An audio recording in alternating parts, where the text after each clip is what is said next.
Where the recreation pier stands now, there was a whole series of houses, a little village out there. But in 1912, the city decided that they wanted to do something with that, and they wanted to build a modern cargo moving facility. So they bought everybody out and tore down everything that was on the pier, and then built the recreation pier that you see there now.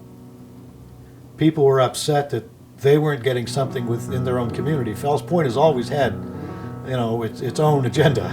Right. And so the city said, well, all right, we'll make a nice recreation facility in a safe place for kids to play and a nice ballroom. Kids had been playing in the street, on Thames Street. And now automobiles were becoming big, and trucks. And the trucks were coming and going from this cargo pier, and were in danger of running over kids. The recreation pier is a wonderful building. There was a ballroom on the second floor that was exquisite. Magnificent height, just wonderful. The Preservation Society, to call attention to the building, we had the first and second Harbor Ball there, which the Harbor Ball was an annual thing for a few years.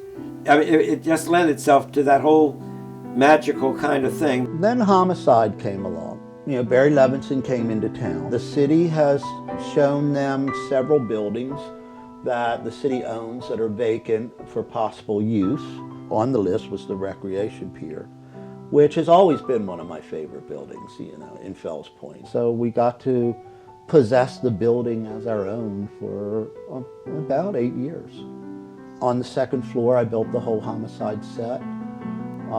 The first floor were the offices and the different departments. And for that size show, it worked very, very well.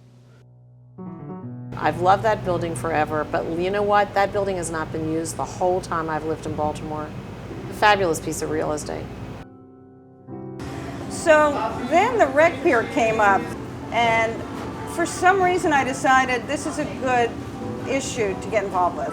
And so I became the chairperson of this thing, and we met every week for months and years. We nixed residents and both condos, townhouses, also apartments, because we said, no, this is part of the contrarian Fells Point feel. We didn't want a bunch of rich people taking up our view. Here's a city-owned building, a public-owned building, and the idea that only people who can afford $1 million condos or townhouses would be there really irked us in our spirit. There is a couple of maybe more, maybe $4 million we need to shore up the pier. It's a gorgeous building. It's the only city building, I believe, on the entire waterfront now. And we really want it to be used for something magical, something that benefits the community. Moran has had a very comfortable home here. And I think that the people that live here, that are a part of the Fells Point community, would like to see the tugboat stay here all the time if they could. I mean, stay forever. And we have no intentions of leaving. Domino Sugar is, I guess, probably one of the last holdouts in the harbor, in the inner harbor. And the commercial waterfront is so exciting here in Baltimore. It's because it's close in. You always get surprised when you go by Broadway Pier. I mean, there might be some huge passenger ship that's come in. I mean, just this last week, suddenly there's a three-masted ship out of some movie. The tall ships, so-called tall ships, is a very major attraction of Fells Point. The notion that it is the oldest continuously operating, still working waterfront community in the country really grabs my interest. We're not a fly preserved in amber. All that history is here, and yet it's still a living, changing, growing area. I don't know, is it a working waterfront? It kind of is.